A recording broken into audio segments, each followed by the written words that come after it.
Guys, Christmas मुझे बेहद पसंद है क्योंकि एक ऐसा त्योहार है क्रिसमस जब बढ़िया केक मुझे खाने को मिलते हैं और केक मेरी वीकनेस है। ये मेरा टाइनी सा क्रिसमस ट्री वहां पर, और आज हम बनाएंगे रम बॉल। सो रम बॉल्स बनाने के लिए मेरे पास है ये रेडीमेड केक। नाउ आप केक का इस्तेमाल कर सकते हैं, मफिन्स का इस्तेमाल कर सकते हैं, आपके पास वेनिला केक है या थोड़ा सा रस बचा हुआ है, उसका चूरा बचा हुआ है, इसे मैंने क्रश कर दिया है। तय इसके अंदर मैं डालूंगा ये कैंडीड फ्रूट्स, टूटी फ्रूटी भी जैसे कहते हैं। I am going to add chopped pistachio, some chopped almonds and some chopped cashew nuts. I am adding some good quantity of cinnamon. मैं डाल रहा हूँ थोड़ी सी इलायची पाउडर, थोड़ा सा पिसा हुआ लौंग थोड़ा तीखा होता है, and a pinch of nutmeg, a generous pinch. Rum balls बनाने के लिए हमें इसे मॉइस्ट करना है। मॉइस्ट करने के लिए मैं इस्तेमाल कर रहा हूं रम। इसके अंदर मैंने रम डाली है। जस्ट इन केस आप अल्कोहल नहीं पीते, आप इसके अंदर फ्रूट जूस भी डाल सकते हैं, जैसे कि ऑरेंज जूस, बट ऑब्वियसली वो फिर रम बॉल नहीं कहलाएगी। यहां पर इफ यू नोटिस मेरे पास है मोल्टन चॉकलेट, ये डार्क चॉकलेट है। इसे मैं इसके अंदर मिलाऊंगा, not much, just a little. अब इसके अंदर मैं डालूंगा थोड़ा सा मेल्टेड बटर, ये सॉल्टेड बटर है। अब time to get our hands dirty, just mix everything. The idea is कि ये इतना मॉइस्ट हो जाए कि जब आप इसको हाथ में इस तरीके से आप रोल करें, स्क्वीज करें, तो इसके यूं लड्डू से बन जाए। हल्के हाथ से इसे हमें शेप देनी है।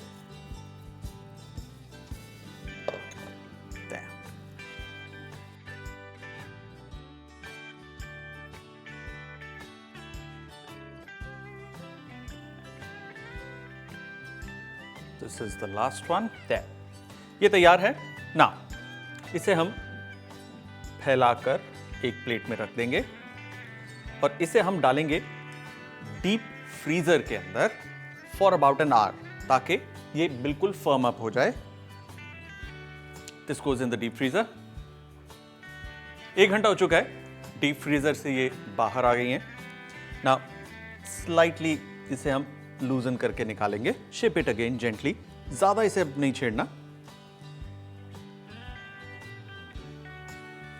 हमारे पास ये डार्क चॉकलेट है जिसे हमने मेल्ट करके रेडी कर रखा है।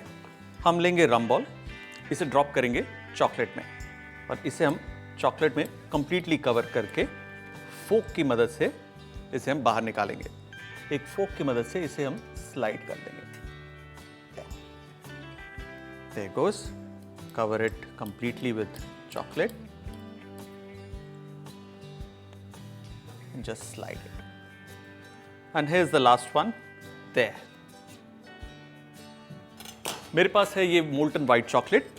इसके ऊपर मैं इसे यूं थोड़ा इस तरीके से डालूंगा, so that it gives a little more beautiful look. Very easy, very playful. इसे अब हम रख देंगे एक तरफ, ताकि जो चॉकलेट है वो बिल्कुल सेट हो जाए। आप चाहें तो इसे फ्रिज में भी रख सकते हैं। ये है रिमेनिंग। इसे हम डिप करेंगे हमारे इस कोको पाउडर के अंदर।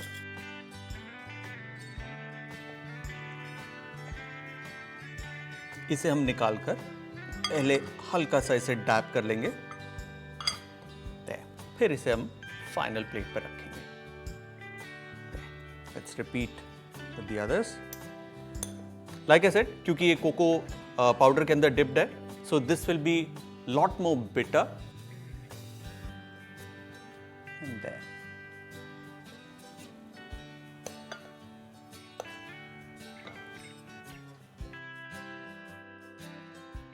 Let's look at these rum balls जिस पे हमने चॉकलेट डाली थी।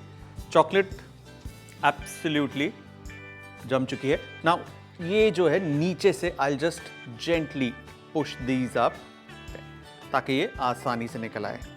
Look at that. This goes here. Next one.